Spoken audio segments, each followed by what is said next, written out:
Bismillahirrahmanirrahim. Assalamualaikum warahmatullahi wabarakatuh. Alhamdulillahirabbil alamin. Wassalatu wassalamu ala asyrafil anbiya'i wal mursalin sayyidina Maulana Muhammadin wa ala alihi wa sahbihi ajma'in. Dan sama-sama kita hormati dan kita muliakan para guru, para kiai, asatidz wal ustazan, orang tua kami, Bapak Haji, Ibu Hajah, dan seluruh jamaah Masjid Darussalam, jamaah salat Isya, tarawih dan witir, yang mudah-mudahan kita semuanya mendapat rahmat Allah Subhanahu wa taala. Amin ya rabbal alamin. Alhamdulillah, malam hari ini kita sudah berada di malam yang ke-23. Ini berarti kalau Ramadan itu diumpamakan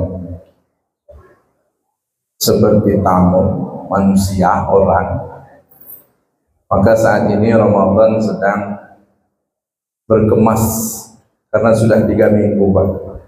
Sudah siap-siap mau balik kampung. Tidak bisa berkemas itu sehari 2 hari, pasti ada yang tertinggal. Jadi kalau diumpamakan seperti manusia, tamu itu sekarang sudah mulai melihat tasnya, sudah mulai melihat kopernya, mana yang mau dibawa, mana yang mau ditinggalkan, sampai seberapa lama. Maka saat ini 1/4 akhir, sudah 3/4 kita lalui. Besok 23, 29 atau 30 hari, maka Ramadan akan pergi untuk waktu yang cukup panjang, yaitu lebih kurang 11 bulan dari total setahun yang kita miliki. Ini artinya peluang emas kita tinggal 7 hari. Tinggal 7 hari. Dan sebab itu kita berharap, anggaplah pada 3 minggu sebelumnya barangkali ada yang kurang maksimal, maka kita berharap mudah-mudahan di 1/3 akhir, di 1/4 akhir maksud kami, karena sudah 3/4 minggu, di 1/4 akhir ini bisa kita maksimalkan sehingga Ramadan kita ini betul-betul bermakna pada tahun ini. Amin ya rabbal alamin. Kemudian kita berselawat kepada Rasulullah SAW yang mengucapkan Allahumma salli wa sallim wa barik ala sayyidina Muhammadin wa ala alihi wa sahbihi ajma'in. Bapak Ibu orang tua kami yang dimuliakan Allah, Rasulullah SAW mengisyaratkan bu'dan liman adraka Ramadan wa lam yughfar lah. Bu'dan itu artinya jauh. Jauh dari apa? Bukan jauh jarak. Jauh di sini adalah jauh daripada rahmat Allah. Siapa orang yang jauh dari rahmat Allah? Liman adraka Ramadan wa lam yughfar lah. Siapa yang Allah izinkan bertemu dengan bulan suci Ramadan tetapi tidak mendapatkan ampunan Allah. Bu'dan, jauh daripada rahmat Allah. Kalau jauh daripada rahmat Allah, apa artinya? Rugi. Apalagi artinya celaka. Mengapa rugi? Khoba wa khosiro. Mengapa rugi dan celaka? Karena hidup ini yang kita perjuangkan tak lain dan tidak bukan rahmat Allah.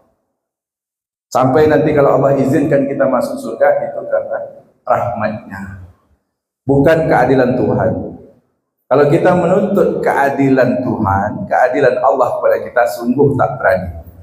Kalau boleh jujur, dari sejak kita balik sampailah di usia kita pada hari ini, masing-masing dengan usianya, pasti banyak salah, banyak dosa, banyak kelalaian kita kepada Allah Subhanahu wa ta'ala. Maka tak berani kita kalau mengharapkan keadilan mutlak dari Tuhan. Mungkin Bapak Ibu yang misalnya ada yang guru atau ada yang dosen, ketika memberikan nilai kepada anak, Apa yang kita kasih? Angka konversi yang kita berikan ke mereka itu lebih dari hak mereka. Bisa saja kita kasih sekian, tapi tidak lulus dia umpama. Kita berikan lebih dari hak. Maka ketika ada yang komplain, Pak, kenapa nilai saya begini? Kenapa nilai saya dapat segini angkanya? Beri pengertian, kita pasti jawab.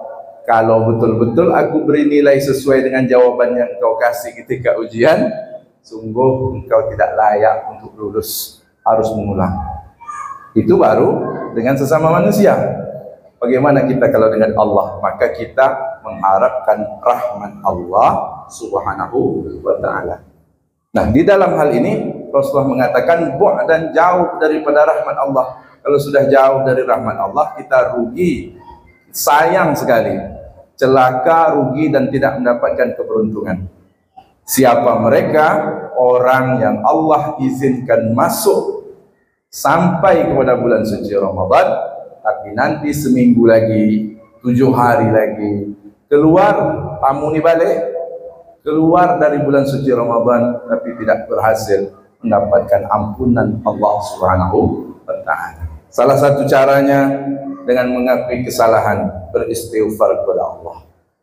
Astaghfirullahaladzim alladzi la ilaha illa hayyul qayyum wa atubu ilaihi. Betul-betul beristighfar itu betul-betul dari dalam sini. Minta ampun. Istighfar itu bahasa lainnya talabul ghufran. Mengakui salah, minta ampun kepada Allah Subhanahu wa ta'ala. Ya Allah, dosa hamba banyak ya Allah. Ya Allah, dosa hamba besar, tapi rahmatmu lebih besar ya Allah, tolonglah ampunkan hamba. Itu makna dari istighfar. Istighfar ini kalau kita lakukan di waktu biasa saja sudah mendapatkan keutamaan. Kalau bapak-bapak hari Jumat, mungkin pernah saya sampaikan, khotib ingin menyudahi khutbah pertama, apa kata khotib? Aqulu qawli hadza wa astaghfirullahal azim li wa lakum wa lisairil muslimina wal muslimat wal mu'minina wal mu'minat min kulli dzamb fastaghfiruh innahu huwal ghafurur rahim. Begitu dibilang fastaghfiruh, beristighfarlah, maka kita beristighfar. Yang paham astaghfirullahaladzim. Ketika dibilang fastaghfiruh innahu huwal ghafurur rahim, beristighfar kita dalam hati. Keinginan kita banyak, harapan kita banyak, cita-cita kita banyak.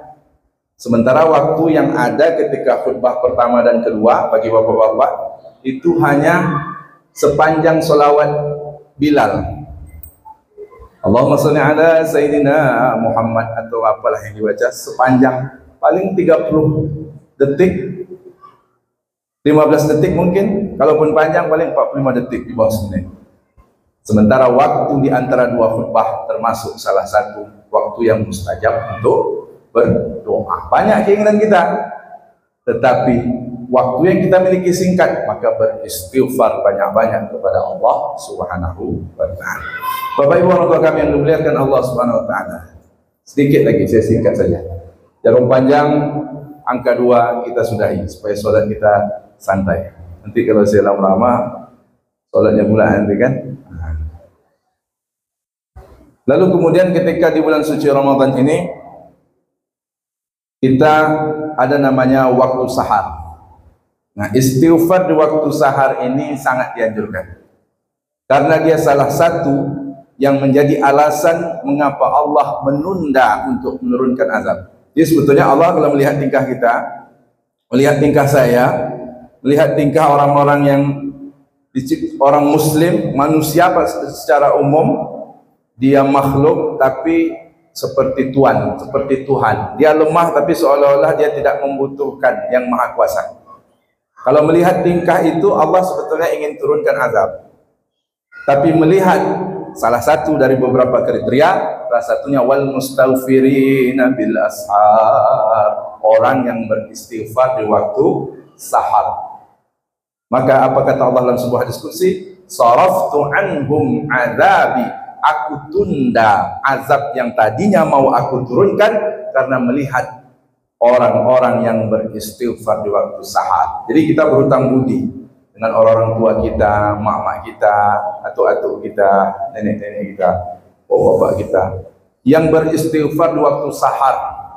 Tadinya kalau tidak habislah kampung kita, tapi karena istighfar itu kita berutang budi. Kapan waktu sahar itu? Waktu sahar itu sepertiga akhir malam. Pas macam waktu kita sahur. Sepertiga akhir malam. Sampai kapan? Sampai lebih kurang 50 ayat menjelang waktu azan. Sekitar waktu imsak itu. Jadi kalau kita membacanya dengan bacaan yang cepat, Bismillahirrahmanirrahim, mungkin cuma 5 menit. Tapi kalau kita bacanya santai, Bismillahirrahmanirrahim, macam yang subuh dekat masjid ni Pak, itu 10 menit lah, lebih kurang.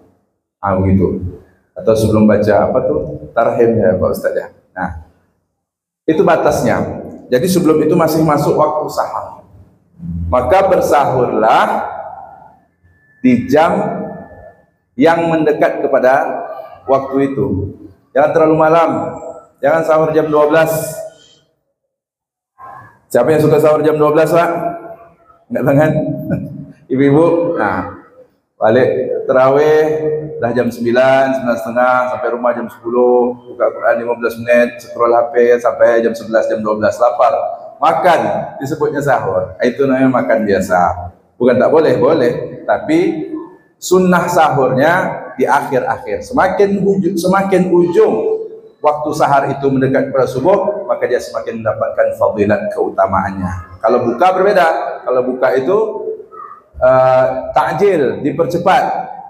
6.15 kita buka, tapi tunggu masuk. Jangan pula 6.15, 6:05 dah buka kita. Kata Pak Ustaz, suruh menyegerakan berbuka. Tidak, tunggu masuk. Maksudnya kalau pada saat azan itu kita sedang mencuci, berhenti dulu kita mencuci.